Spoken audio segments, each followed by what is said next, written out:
responsable. RC presenta Buen Provecho, una producción nacional independiente con certificado número 22.388 para dar cumplimiento al artículo 14 de la Ley de Responsabilidad Social.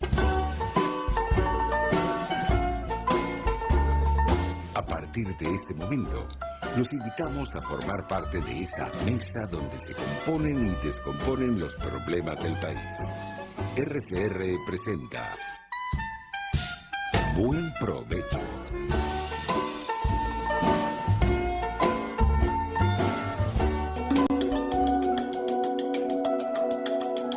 Monitor de Derechos Humanos, con el abogado penalista Fernando Fernández.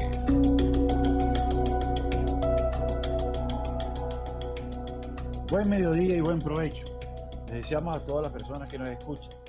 Les habla Fernando Fernández, director y moderador del Monitor de Derechos Humanos. Encantado de estar con ustedes. Seguidamente los créditos. Dirección General de la Estación, Jaime Nestares. Gerencia de Producción, Dulix Arcaya. Producción del programa, Génesis Rodríguez. Controles, Gregorio González. Conducción, Fernando Fernández, quien les habla. Este programa está en todas las plataformas digitales rcr750.com, rcr.tv y rcr750. En YouTube, rcr750. Esta es la radio que se ve. Monitor de Derechos Humanos tiene cuentas en Twitter, @dhmonitor, @fm_Fernández y @monitor indígena. Con las etiquetas Monitor de DH, Observa Atrocidades y DH Pueblos Indígenas. En Instagram tenemos la cuenta @dhmonitor. Hoy miércoles 24 de agosto de 2022 contamos nuevamente con la presencia del doctor, el abogado y profesor universitario Ali Daniels. Ali Daniels es director de Acceso a la Justicia y además es profesor de Derecho Humanitario y Derechos Humanos. ¿Cómo estás, Ali? Bienvenido. Hola, Fernando. Siempre un placer estar en tu programa. Estupendo, Ali. De verdad nos place mucho que estés con nosotros porque tienes una manera muy didáctica de decir las cosas y eso ayuda a comunicar mensajes tan importantes, tan trascendentes y sobre todo tan delicados como todo lo que tiene que ver con los derechos humanos. Entonces, nos encanta que estés con nosotros. Quería empezar sobre el tema de hoy, que tiene que ver con la necesidad de prorrogar el mandato de la misión independiente internacional de determinación de los hechos en Venezuela. ¿Por qué es necesario y por qué Acceso a la Justicia, 125 ONGs, además de múltiples y centenares de personalidades, han respaldado esta idea aquí en Venezuela? Háblanos un poquito de eso. Sí, lo primero que hay que explicar a nuestro público es qué es la misión de determinación de hechos para Venezuela. Es un órgano creado por el Consejo de Derechos Humanos con la finalidad de investigar la presunta comisión en Venezuela de los crímenes de desaparición forzosa, detenciones arbitrarias, ejecuciones extrajudiciales, tortura, malos tratos y violencia sexual. Esto último se agregó en la segunda ampliación del mandato. Este órgano fue creado en el año 2019, empezó a trabajar en el año 2020, a principios del año 2020, y lo más importante de este órgano es que tiene una metodología. Esa metodología está hecha en base a los criterios establecidos en el Estatuto de Roma.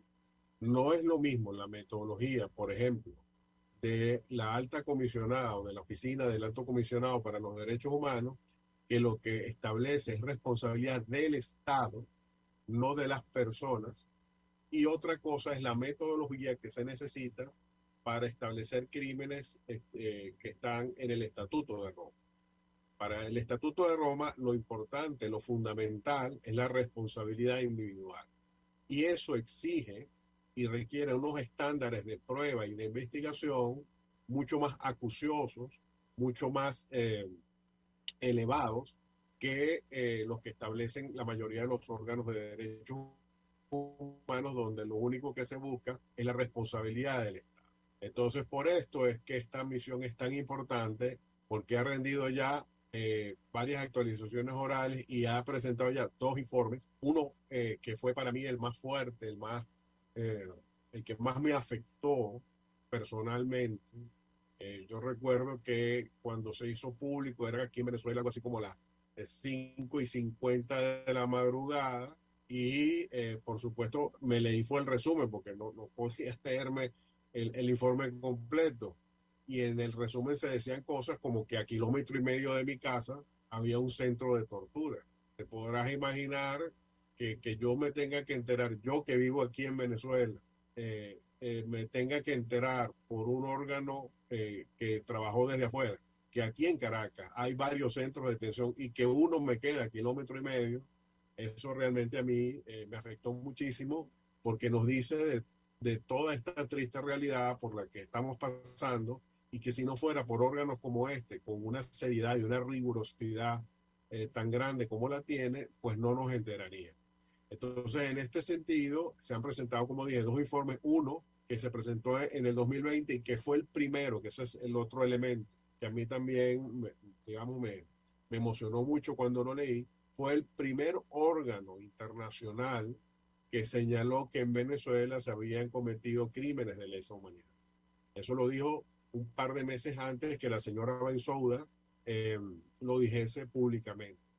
Con lo cual, pues ahí tenemos ya solamente estos 2 elementos que estoy mencionando hablan de la importancia de este órgano, que fue el primero en decir en Venezuela se han cometido crímenes de lesa humanidad y además hacerlo con la metodología que exige el Estatuto de Roma. Luego, el año pasado presentó un segundo informe muy importante. ¿Por qué? Porque fue un informe sobre el Poder Judicial y explicó por qué en Venezuela esos crímenes de lesa humanidad que se tocaron en el primer informe no han sido debidamente sancionados sus responsables. ¿Por qué? Porque de acuerdo con los estándares del Estatuto de Roma, los responsables que tienen que ser juzgados no solamente son los autores materiales, que es a lo que se reduce la acción de la justicia en Venezuela, sino que también debe implicar a las cadenas de mando, porque cuando estos delitos se cometen en el ámbito del Estatuto de Roma, exige que sean sistemáticos y generalizados, es decir, que no sean hechos aislados, con lo cual, si son sistemáticos y generalizados, eso implica que la cadena de mando están involucradas y en consecuencia son también responsables. Y con una precisión y una rigurosidad muy grande, ese informe se señaló, por ejemplo, que en Venezuela los jueces no juzgan. Y esto es una cosa que parece increíble, pero es así. Es decir, en ese informe se detalló cómo los jueces simplemente cumplen órdenes. En Venezuela no hay un poder judicial ni imparcial ni independiente y en Venezuela, y eso sí lo digo yo, hay solamente 2 caras de la justicia, la mala y la peor.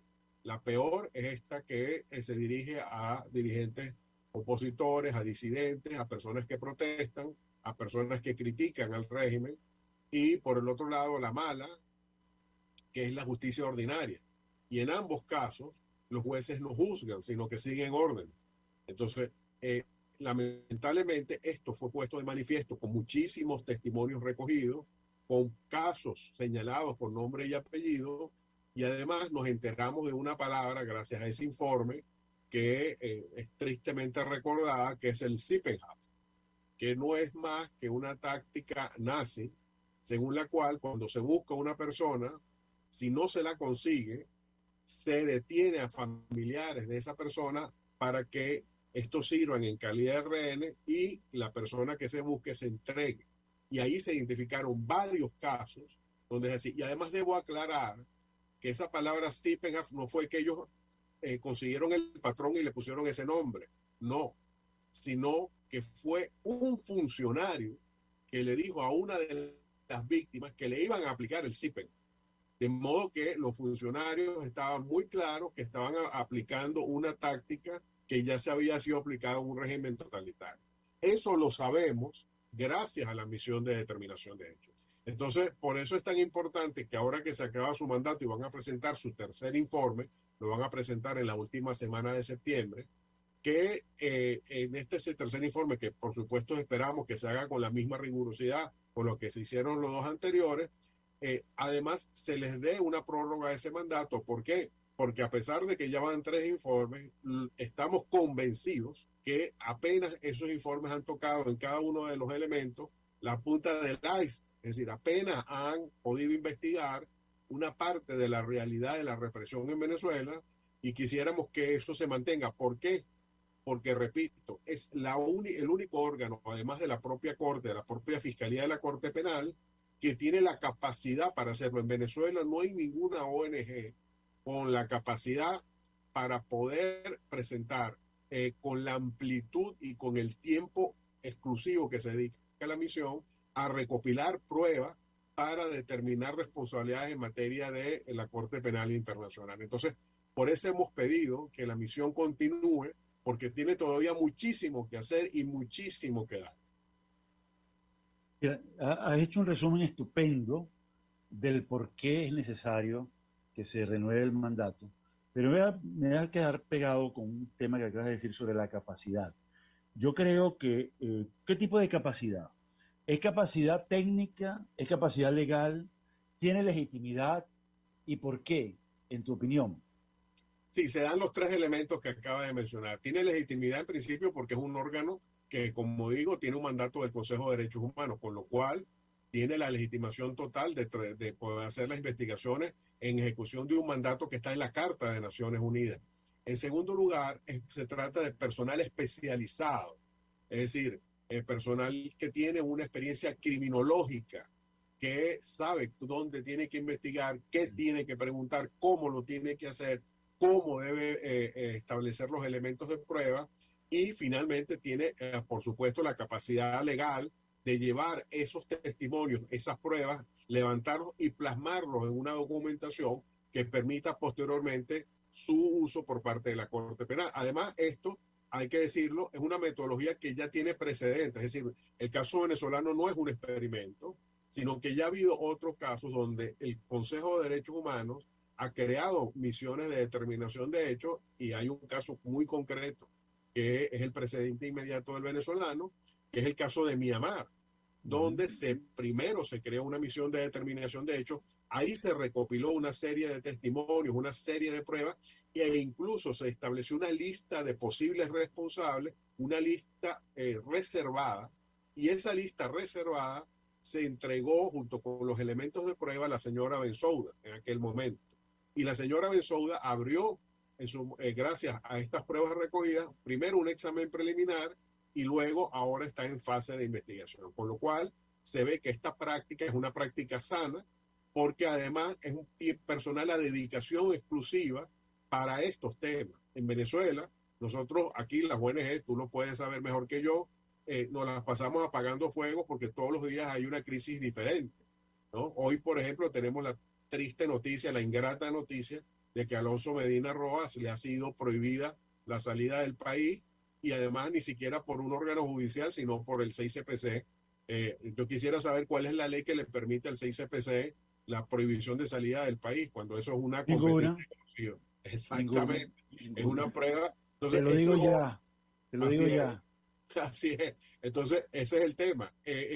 La UNAPRE, mañana serán 1000 cosas más, es decir, todos los días y no nos damos abasto. Somos muy pocos, somos muy pequeñas las organizaciones y dedicarse, además de lo que puede entrañar para la seguridad personal, el tener que estar investigando responsabilidades penales de funcionarios vinculados a las cadenas de mando. Entonces, esto tiene toda una serie de connotaciones que exigen que sea necesario que la misión sea la que continúe con esa labor, porque además debo decir, a diferencia de lo que dice el gobierno, porque el gobierno cuando se refiere a la misión, obviamente la desconoce, porque obviamente no le conviene, pero también ha dicho que la mayoría de las cosas que ha dicho la misión ha sido por fuentes terciarias, es decir, por Twitter, por redes sociales, etcétera. Nada más alejado de la verdad. Cualquiera, yo le invito a quienes nos vean, quienes nos escuchen, que vean los informes, están en la página web de Naciones Unidas, busquen misión de determinación de hechos para Venezuela, pónganlo en Google y ahí pueden bajar los informes y verán que en cada caso, las entrevistas son directamente cuando se puede con la víctima, ¿no? Con los familiares de las víctimas o con los abogados de la víctima. E incluso en algunos casos con funcionarios que trabajaron por razones de sus funciones con los casos que están involucrados. De modo que son fuentes directas, casos donde se señala con nombre y apellido quién es la persona que atestigua, y en los casos donde es necesario, se protege el nombre del testigo, se le da un número y una clasificación, pero eso queda reservado. Eso no quiere decir que no está plenamente investigado para cuando sea necesario en un juicio de carácter penal, pues se puede hacer del conocimiento del juez. Entonces, este tipo de cosas es muy necesaria mantenerla, y además quisiera también aclarar, esto no es un sabotaje de las organizaciones a los esfuerzos que se puedan estar haciendo, a los esfuerzos para que haya un diálogo y un acuerdo político en Venezuela. Por supuesto que todas las organizaciones de derechos humanos queremos un acuerdo político que termine, que le dé un fin pacífico a todo este problema político que hay en el país y que es el origen de todos los problemas que hay, sociales y económicos. Pero no podemos decir que el de saber la verdad, que es lo primero que nos está dando la misión, nos estamos enterando de cosas, y la verdad siempre va a ser algo que beneficie el diálogo, porque los testimonios de las víctimas están ahí y van a ser parte de una memoria histórica, más allá de que posteriormente se pueda utilizar para fines penales. Entonces, el que se sepa la magnitud del aparato represivo venezolano tiene que ser parte de lo que se puede estar discutiendo en los elementos del diálogo, con lo cual, para nosotros, más que un obstáculo, es, por el contrario, un mecanismo que permita entender que eso es parte de la realidad venezolana, y justamente tiene que haber acuerdo para que esto no siga continuando. Sin duda alguna, y me parece muy optimista tu posición en el sentido de apuntar, además proactivamente, que todo esto tendría solución si hubiese voluntad política de cesar en las violaciones profundas y sistemáticas de derechos humanos y cesar en la comisión o perpetración de atrocidades, ¿no? Pero fíjate, hay algo que me parece muy interesante de lo que tú dices sobre la metodología, porque una de las objeciones del gobierno es que no hubo inmediación y que no se consultó con fuente directa, pero tú aclaraste muy bien que sí hubo entrevistas de forma primaria, pues, ¿no? Y directa y original. Y eso también se hizo en Myanmar, porque recordemos que en Myanmar no había posibilidades de acceder al país, porque la Junta Militar no lo permitía, al igual que acá, y entonces se trasladaron a Bangladesh y lograron recopilar toda la información con las víctimas, y también con actores que estaban en desacuerdo con lo que hacía el gobierno de Myanmar. Entonces, esto mismo creo que se ha tenido que hacer en todos estos informes, y entiendo que hace unas 2 o 3 semanas yo leí por la noticia que la misión estaba en Colombia recopilando información. Entonces, eso me parece muy importante. Pero además hay un tema que a mí me fascina, que es el tema tecnológico.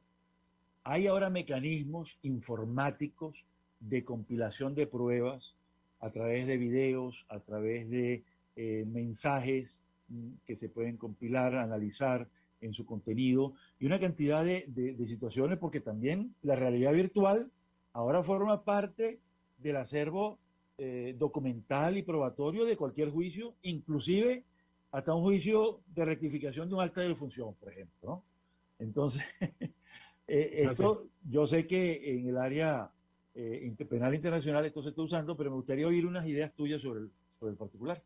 Sí, de hecho lo hemos visto, muy, digamos, muy básicamente, porque obviamente en el informe no se dan todos los detalles, pero por ejemplo, gracias al primer informe se estableció vía Google Maps y dónde estaba situado con las coordenadas correctas y precisas desde un punto de vista tecnológico, por ejemplo, dónde estaba uno de los presuntos sitios de tortura y que fue el que, como te digo, me afectó, porque yo vivo aquí en el oeste de Caracas, y uno de los sitios de tortura queda, de acuerdo con el informe, con unas coordenadas, como digo, de mucha precisión cerca de la Mariposa. Entonces ahí tenemos un caso donde la tecnología ha servido, y además incluso hay una fotografía de estas aéreas de Google Maps donde se ve en la imagen, donde está reflejada la imagen del sitio, vista desde arriba, y donde se puede, cualquier persona que quisiera verlo, pues simplemente con poner en Google Maps las coordenadas podría llegar ahí. además tenemos el hecho de que funcionarios han permitido tener acceso a informes de expedientes, ¿no? Entonces, en ese sentido, no es solamente, y además de víctimas que han permitido que la misión tenga acceso a los expedientes. Entonces, ahí, a partir de ahí, también están los elementos de cómo se han manejado las autopsias, donde como tú, como experto que eres, sabes que está el protocolo de Estambul, que recientemente ha sido actualizado, y ahí hay una manera de cotejar desde un punto de vista científico si efectivamente, por ejemplo, la autopsia se llevó con los protocolos correspondientes o si por el contrario no fue llevada con exhaustividad. De todas maneras, como te digo, estos son apenas pinceladas de lo que la tecnología puede hacer, porque sobre todo, por ejemplo, para establecer la existencia de manifestaciones, en el caso del Maidán, por ejemplo, se estableció la geolocalización de aparatos que había en el momento en que había las manifestaciones en Ucrania, en el Maidán, aquella famosa revuelta cívica que derrocó al gobierno que había en aquel momento en Ucrania, y gracias a la geolocalización de los teléfonos que tomaban videos en esos momentos, se pudo establecer que la localización de las personas que estaban manifestando estaba en un sitio diferente al que el Estado, en aquel momento el gobierno, decía que había ocurrido. Y en el caso venezolano eso también es perfectamente posible, en la medida en que ha habido casos donde las manifestaciones han sido grabadas y han sido objeto de fijación fotográfica y de video a través de medios que tienen geolocalización. El caso de el muchacho que mataron en La Carlota, ahí quedó claramente establecido el momento, tiempo y la hora en que eso ocurrió, y esos elementos tecnológicos quedan. De modo que el gobierno no puede negar que eso ocurrió, porque existen elementos de prueba desde el punto de vista técnico que claramente pueden demostrar que esa persona estuvo ahí, que había militares ahí y que los hechos ocurrieron de la manera en que se registraron y no de acuerdo con la versión que posteriormente el gobierno siempre inventa de estas investigaciones. Sí, hay algo que a mí me asombra en un programa que hizo la señora Bensouda. Ella hablaba del uso de la arquitectura digital. La arquitectura digital es una técnica que consiste en la posibilidad de reconstruir los hechos de forma digital. Estamos hablando de un tribunal y una fiscalía que trabaja a 8.000, a 6.000, a 3.000 kilómetros de distancia de la mayoría de los sitios donde ocurren los hechos. Entonces tiene que valerse también de esto, entonces uniendo la tecnología digital con la investigación presencial de manera directa, con víctimas, con abogados, con funcionarios, con actores también que han participado en los hechos, se puede conformar pues la verdad procesal que permita elaborar un dictamen, una sentencia. Sí, de hecho, Fernando, ahora que lo dices, esto está reflejado, esto que tú dices de la recreación de las arquitecturas, está reflejado en el primer informe, porque en el primer informe hay un sketch que se hizo con recreaciones de los testigos y con testimonios de quienes fueron víctimas de tortura en ese sitio. Se recrea y se establece cómo es el edificio de la DIGESIN donde están los detenidos políticos. Sí. ¿Okay? Y eso se hizo gracias a eso. Incluso se dice dónde están los detenidos, dónde reciben las visitas, cuáles son los presuntos sitios donde se cometen los actos de tortura. Y lo mismo ocurrió en el caso del SEBIN. De hecho, la recreación llega a tal nivel de detalle que en el caso de SEBIN se dice que uno de los sitios de tortura está encima de la oficina de uno de los jefes del SEBIN y se señala el cargo de la persona que está ahí, con lo cual se dice, bueno, si están haciéndolo encima de tu oficina, no puedes alegar ignorancia, porque una persona que es torturada es de todo menos silenciosa, precisamente porque es una situación límite que se lleva a la persona. Entonces, como ves, el tema de la tecnología se está utilizando y eso no se pudiera haber hecho si las víctimas y los testigos no hubiesen presentado esos elementos de prueba ante la misión de determinación. Sí, en otras palabras, hemos pasado del dibujo que hace el técnico forense para representar un lugar, una persona, el retrato hablado, pues, ya a una tecnología digital de punta que permite entonces una enorme precisión probatoria que luego se exhibe en los tribunales. Pero bueno, mira, vamos a tener un pequeño descanso en este momento debido a los anuncios institucionales de la estación, pero luego regresamos y vamos a entrar en un documento que a mí me parece fabuloso, me parece además escrito con muy buen tino y muy buena técnica y excelente redacción, que fue un documento elaborado por varias ONGs donde piden, exigen, claman por la renovación del mandato, y me gustaría entonces hablar de eso y en qué consiste la petición en concreto, ¿no? Sobre todo a los fines de poder ilustrar a nuestros oyentes. Muchísimas gracias y regresamos en unos minutos.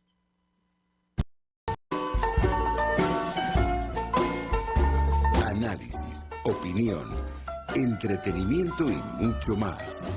Escuchas Buen Provecho por RCR 750, la radio que se ve.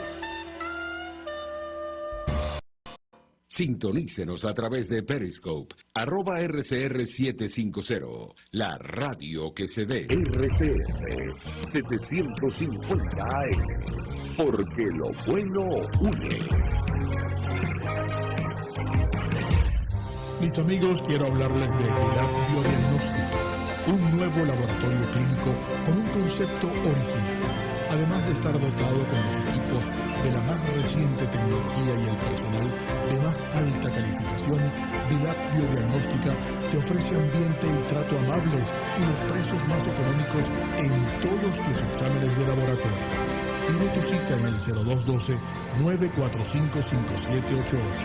Dilab Biodiagnóstica. Precisión y confianza en laboratorio clínico. El doctor José Eduardo Troconis y sus especialistas invitados le ayudarán a obtener cada semana el secreto para mejorar su calidad de vida en RCR Salud. Usted podrá comprobar la veracidad de las tradicionales técnicas y últimas tendencias que se divulgan acerca de la salud y la medicina en nuestra sociedad. Hay mucho más dedicación y hay mucho más experiencia. Tenemos las herramientas. RCR Salud, todos los domingos, a partir de las 10 de la mañana, por RCR 750 AM. En Venezuela no hay espacio para la política. En Venezuela no hay un sistema político. En Venezuela hay un sistema camponil. El chavismo no es una organización política, el chavismo es una organización criminal. Y las organizaciones criminales, cuando se les va a combatir, lo que corresponde son acciones policiales y militares, no acciones políticas.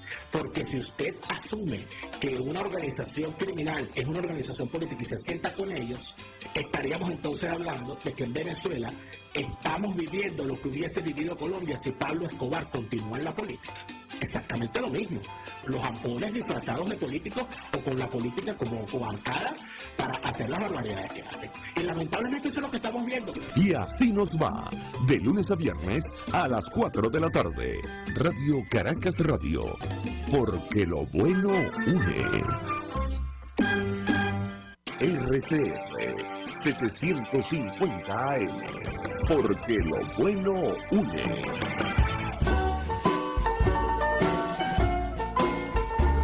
Usted escucha Buen Provecho por RCR 750, la radio que se ve.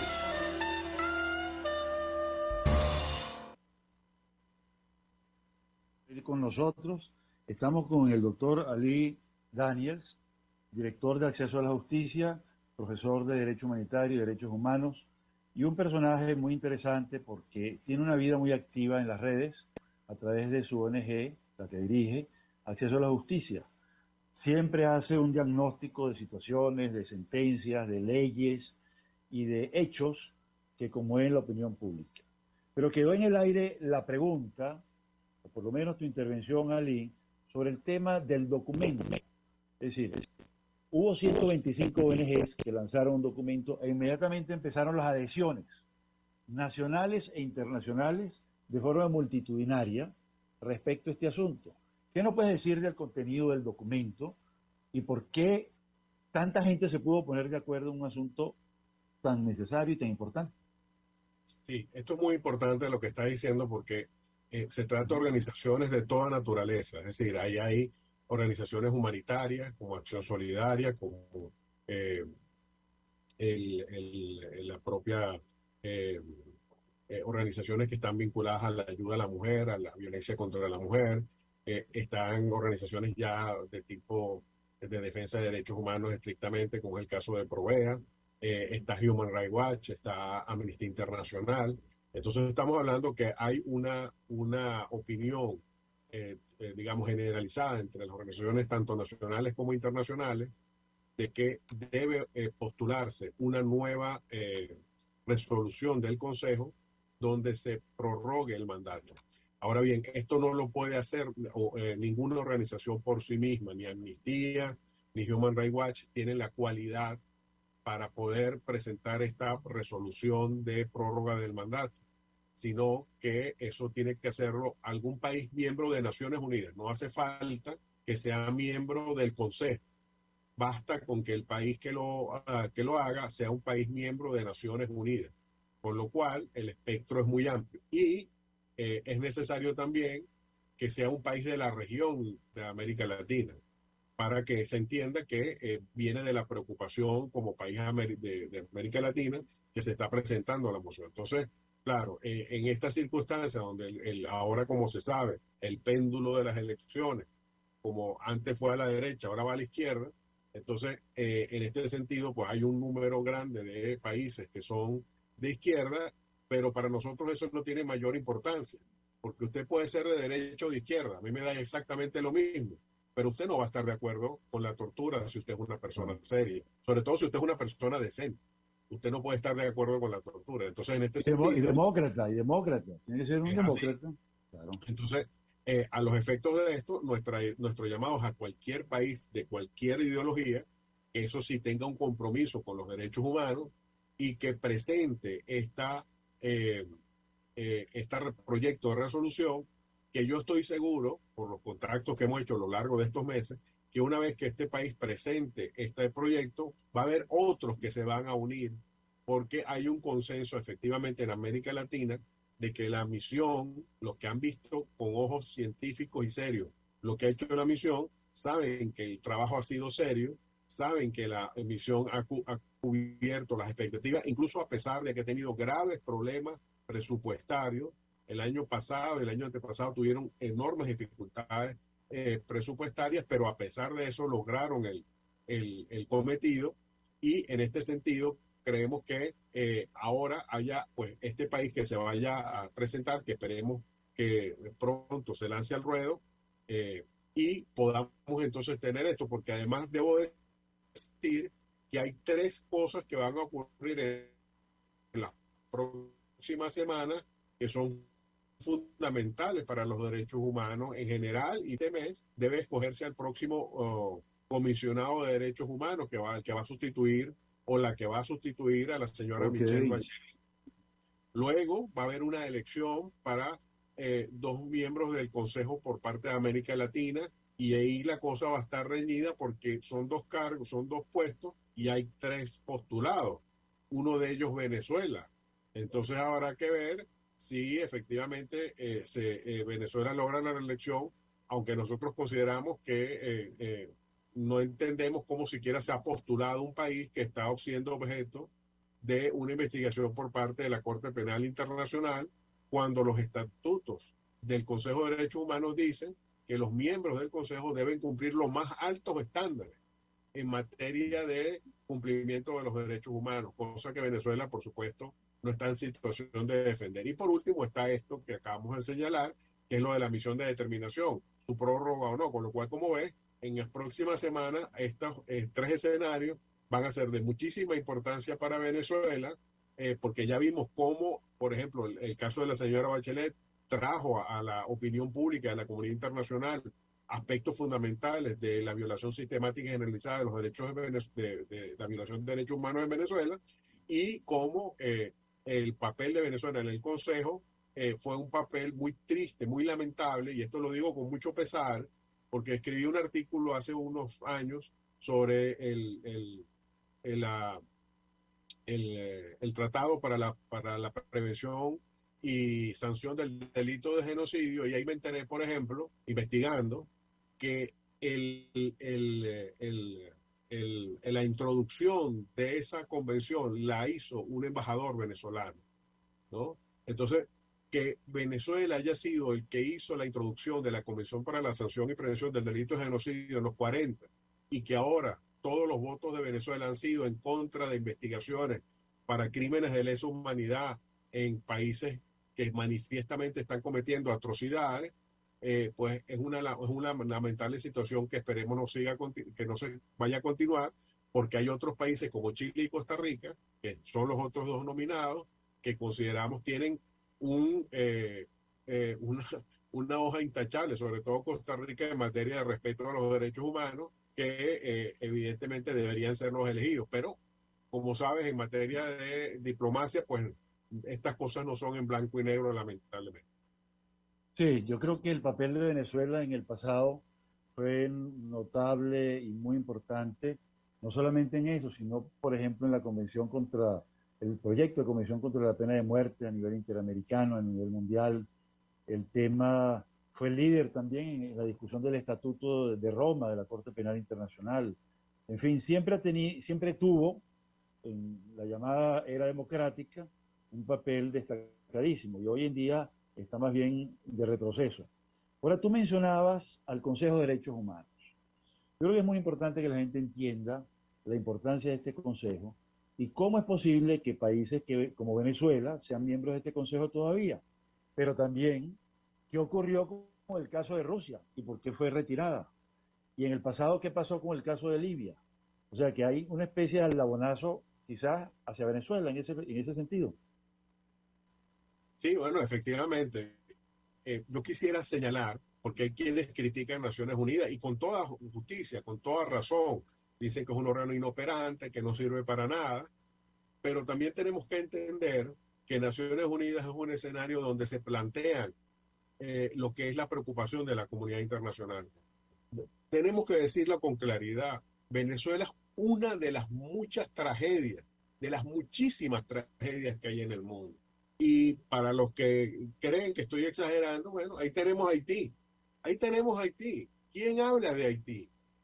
¿No? Las situaciones que ocurren en Haití son muchísimo peores. Nosotros aquí, yo me quejo porque yo tengo agua una vez al día o media hora. En Haití, y nos quejamos además con todos los venezolanos con justicia, porque no tenemos agua en las tuberías. En Haití no hay tubería. Esa es la realidad. Y sin embargo, la comunidad internacional no habla del caso haitiano, que es una constante preocupación. Y por no hablar de África y por no hablar de otros sitios donde hay unas tragedias que lamentablemente son cotidianas y de las cuales la comunidad internacional no se preocupa.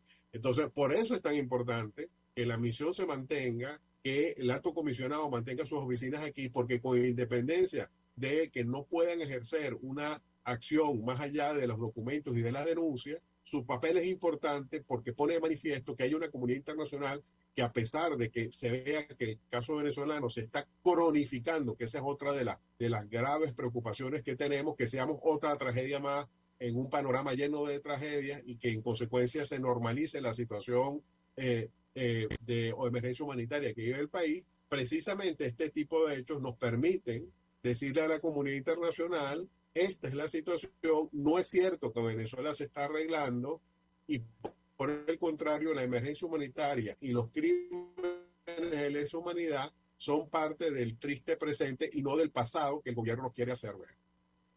Sí, como si fueran otras personas ajenas a ellos mismos, ¿no? Exactamente.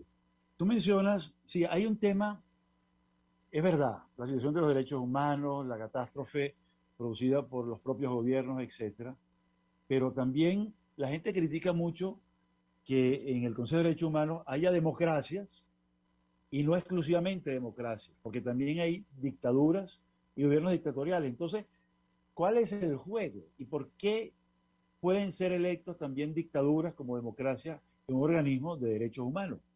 ¿No deberían estar excluidas las dictaduras? ¿Y por qué no están excluidas? Es una pregunta para ti. Efectivamente estoy de acuerdo, sobre todo aquellos regímenes que estén involucrados en crímenes de lesa humanidad, por ejemplo, para no hablar del caso venezolano, que Siria haya sido miembro del Consejo de Derechos Humanos, es algo absolutamente inexplicable, ¿no? Entonces, obviamente, esto no quiere decir que yo defiendo a ultranza a los órganos de Naciones Unidas. Por supuesto que hay que reformarlo, por supuesto que hay que mejorarlo y que tiene que haber elementos objetivos que te permitan decir, bueno, hay casos donde estos gobiernos no pueden ser parte del Consejo, y cosas como digo objetivas, como cuáles, bueno, que tengan una averiguación abierta en la Corte Penal Internacional, ¿no? Como mínimo, o que tengas un mandato de un órgano de protección del Consejo como una misión de determinación de hechos. Entonces, no se trata de ir país por país, porque efectivamente, y ese es un saldo lamentable, hay que decirlo, de los 183 países que conforman Naciones Unidas, la mayoría no son países democráticos. Esa es la verdad, eso es cierto. Ahora bien, en todos esos 200, en los países que son autoritarios, se cometen crímenes de lesa humanidad, no en todos los casos. Entonces, por lo menos tengamos esta mínima ejecución de filtros para poder decir, bueno, al menos en el Consejo no están los que están siendo investigados por esta razón. Y evidentemente se está pidiendo que el Consejo entienda que tiene que llegar a este nivel, porque de lo contrario pasa lo que tú estás señalando. Es decir, que países que violan los derechos humanos de una manera sistemática y generalizada y que no son democráticos, se sientan con una autoridad que no tienen, pero que creen tener, porque eso es lo peor de todo, creen tener para pontificar sobre un respeto a los derechos humanos que ellos mismos no reconocen.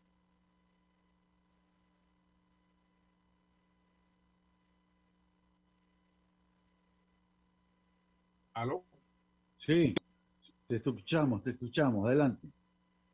Sí, entonces en ese sentido yo sí creo que hay que reformar los mecanismos de Naciones Unidas, pero no creo que hablar solo de lo malo que es Naciones Unidas no basta, porque por ejemplo, en Venezuela hay ayuda humanitaria gracias a Naciones Unidas, gracias a OCHA. OCHA está en Venezuela porque Naciones Unidas ha implementado todo un programa. Entonces, que todo es malo no es cierto, que todo es bueno tampoco. Entonces, hay que ver las cosas como son. La ayuda humanitaria en Venezuela se está haciendo realidad gracias a programas rebados por Naciones Unidas, por lo cual a uno puede decir ahí, bueno, entonces efectivamente lo poco que está llegando de ayuda humanitaria, porque no es suficiente, está llegando gracias a Naciones Unidas, pero eso no quiere decir que haya que mejorarlo. Por ejemplo, hay sitios aislados en el país donde la ayuda no llega porque hay grupos irregulares que no permitan que llegue la ayuda.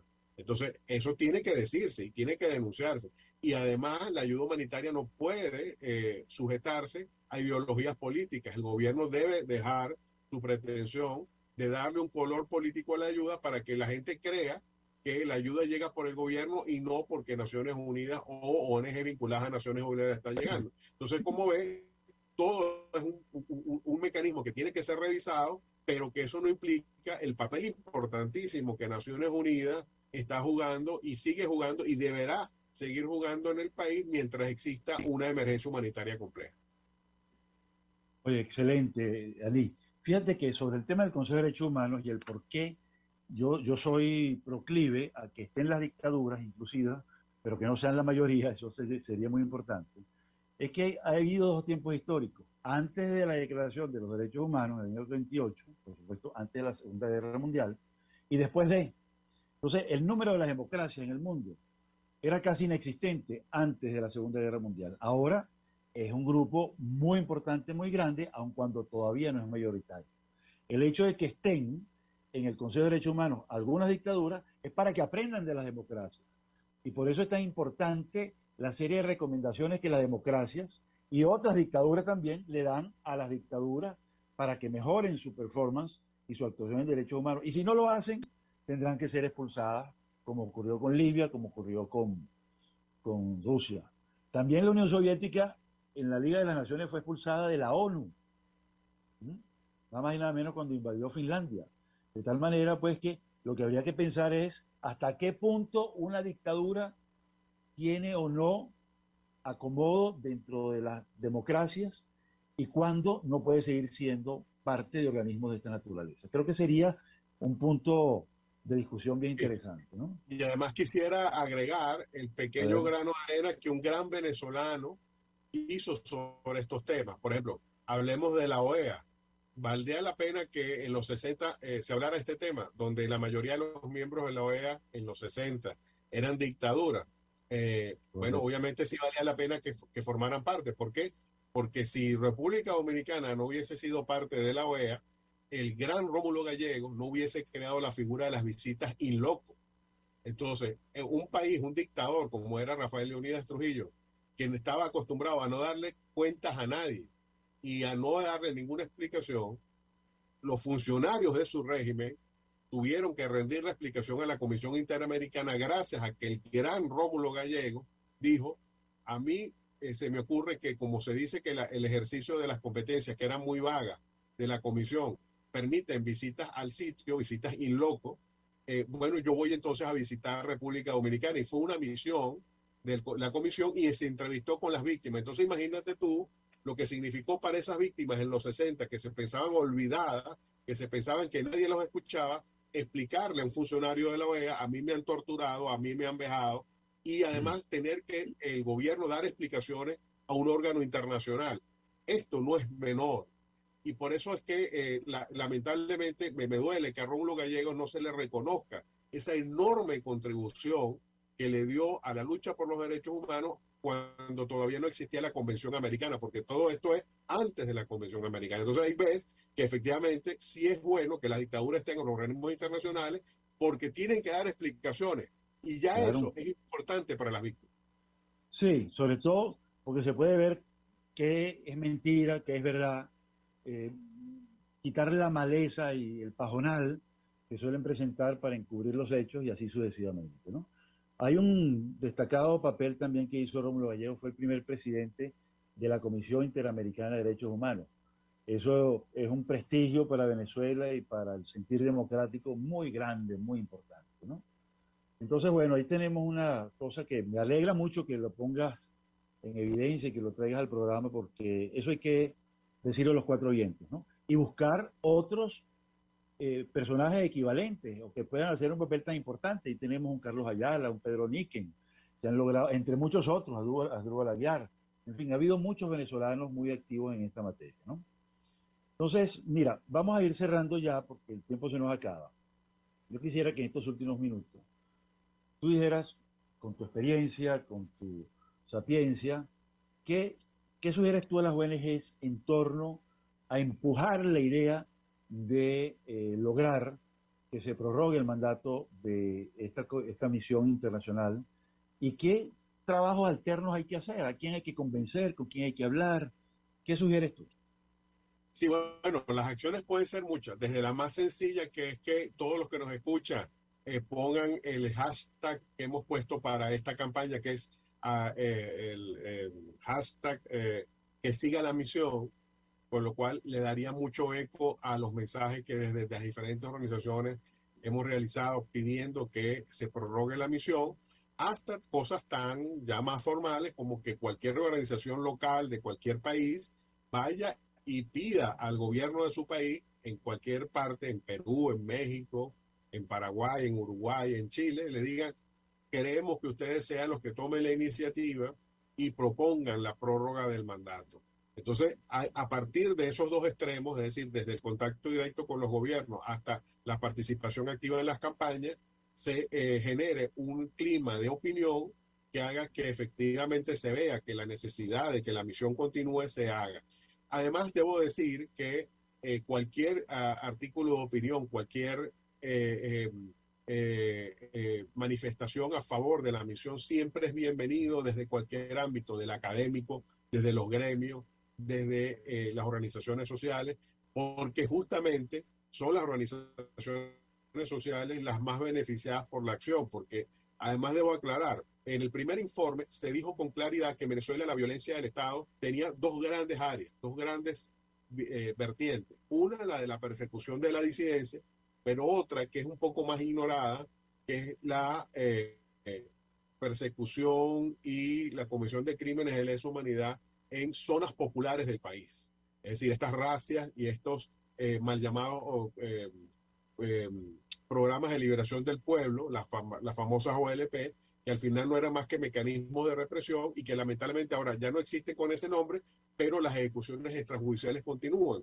Esa represión que es contra los más pobres, contra los jóvenes de nuestras barriadas populares, es parte de la violencia del Estado en Venezuela. Entonces, es importante que esos hallazgos, que son tan importantes porque demuestran que la violencia del Estado no es contra un grupito de políticos, sino que es algo generalizado en el país, se entienda que es parte de nuestra cotidianidad, ¿no? Es decir, en Venezuela, lo peor que le puede pasar a cualquier ciudadano que salga de su casa es encontrarse con el Estado en cualquiera de sus manifestaciones, por la corrupción, por la violencia institucional o por la violencia física que en algunos casos puede expresarse. Entonces, por eso es importante que estos hallazgos de la misión también sean parte de lo que cotidianamente la gente habla, para que se entienda lo trascendente que es que la misión continúe. Sí, yo recuerdo muy bien ese asunto y recuerdo que se señalaba que eran hombres jóvenes, pobres, de barriadas populares. Es decir, realmente Así. las 4 características de marginación y de maltrato más sensibles en una democracia. Es decir, y en todas las democracias, en todos los gobiernos debería haber un tratamiento especial a los sectores populares, pero aquí vemos más bien que se exacerba la violencia.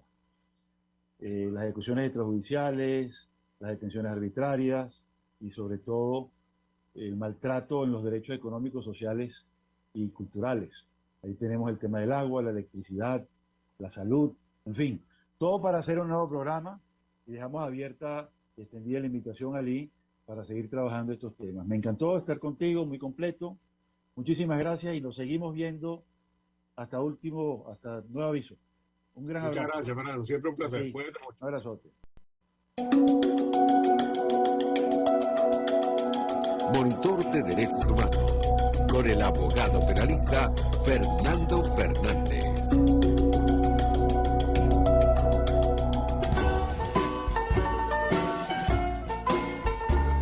RCR presentó Buen Provecho. Síganos en Twitter como @RCR750, la radio que se ve.